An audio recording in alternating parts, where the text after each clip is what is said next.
Hi everyone, welcome back to Open Here with me, Enby Andy. And it's been 2 weeks since I did an episode, but I had a little bit of a break just because life was a bit busy.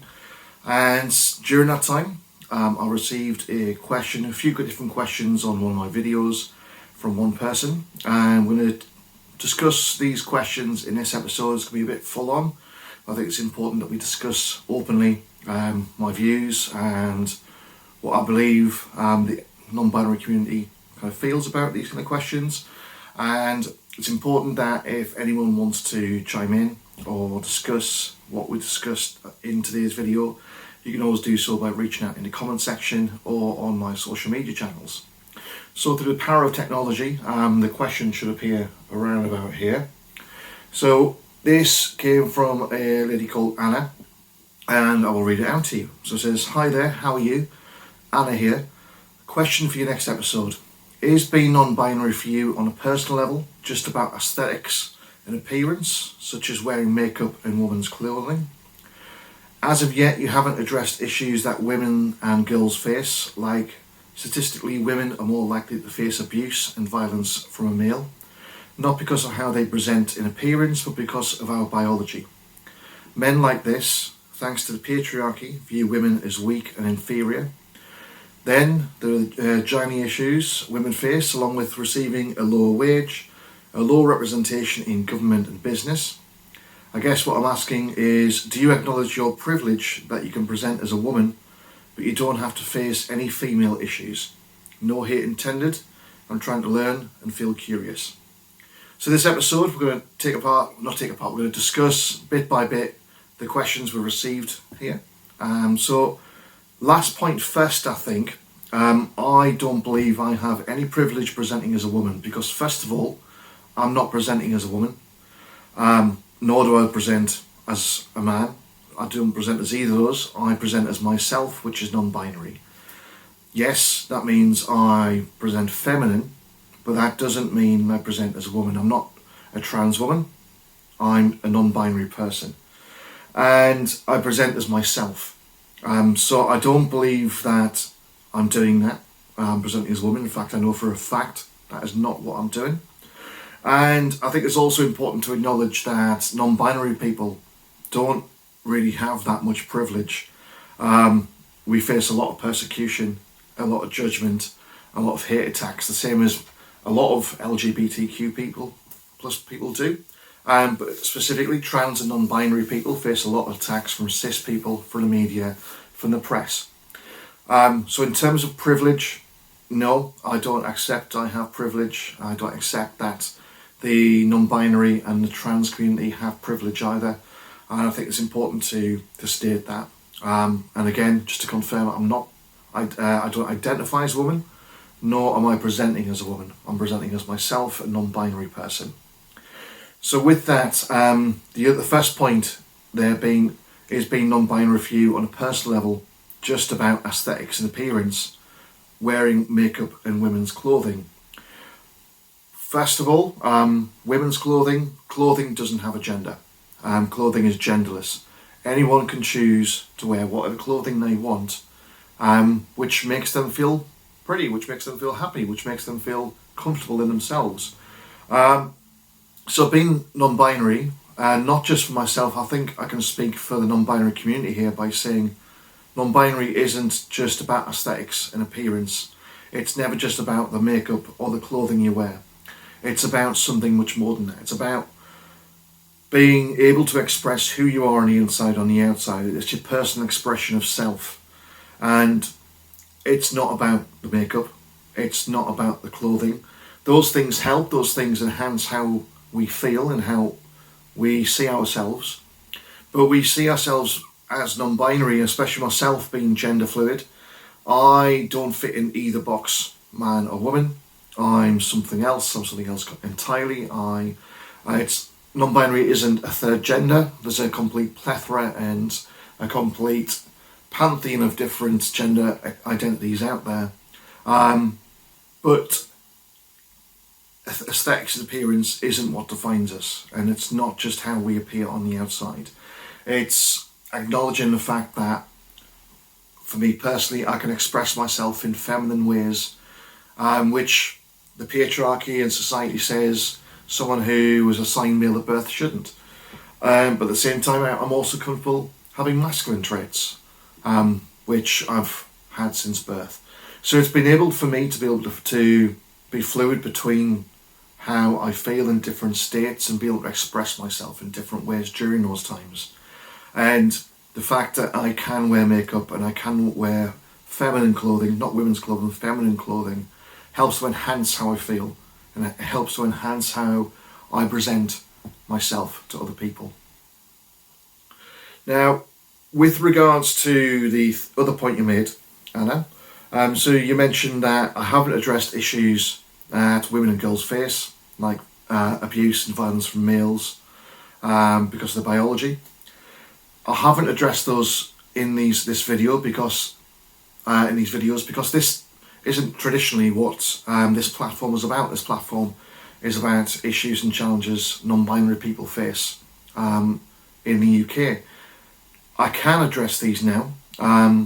People who may know me personally, or if you've ever looked at my social media in the past, will know that I'm a socialist. I'm one of those lefties, and I spent a number of years of my life campaigning daily and volunteering my time, hours upon hours, week upon week, for social justice on behalf of the Labour Party when it was a left-wing institution under Jeremy Corbyn.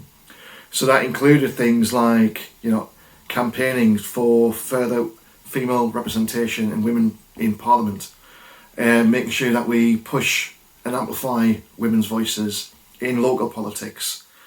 And along with that, at my workplace, I strive to ensure that people have a fair representation and a fair view and a fair voice at work.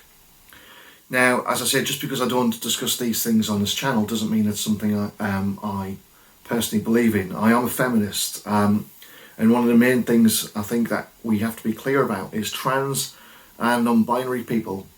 When we're asking for more rights, we're not trying to take away rights from other people, such as women.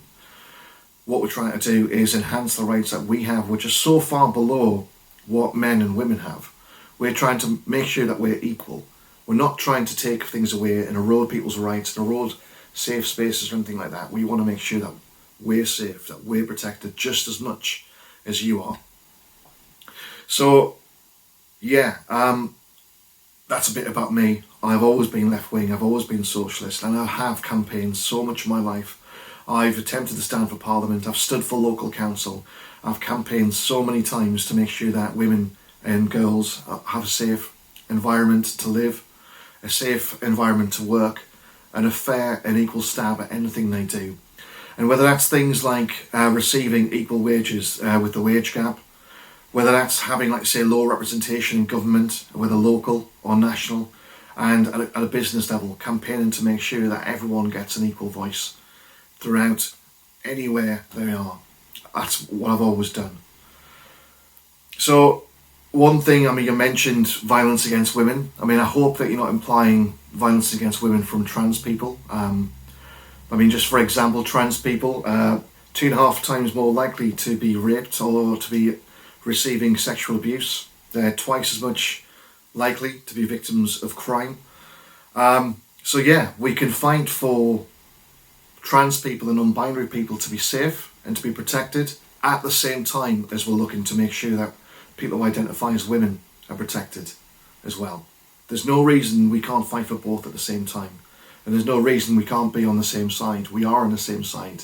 It's all about dismantling the patriarchy and making sure that the system and society that we live in is more just and more accepting for everyone, and making sure that masculinity isn't just seen as the status quo, that people can be feminine in all aspects of life. If someone identifies as male but they want to be expressing feminine stuff, that's fine.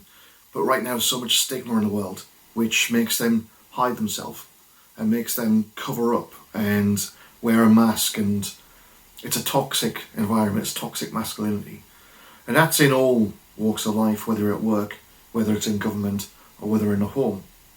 So we need to make sure that we're all working together to take down the patriarchy, step by step, to make sure that we can all be ourselves and we can all express ourselves without fear of stigma, attacks, abuse, anything like that.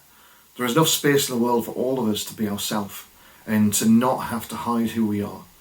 So, out of your questions, I appreciate you getting in touch, and I hope I've made myself clear that, one, I'm not presenting myself as a woman.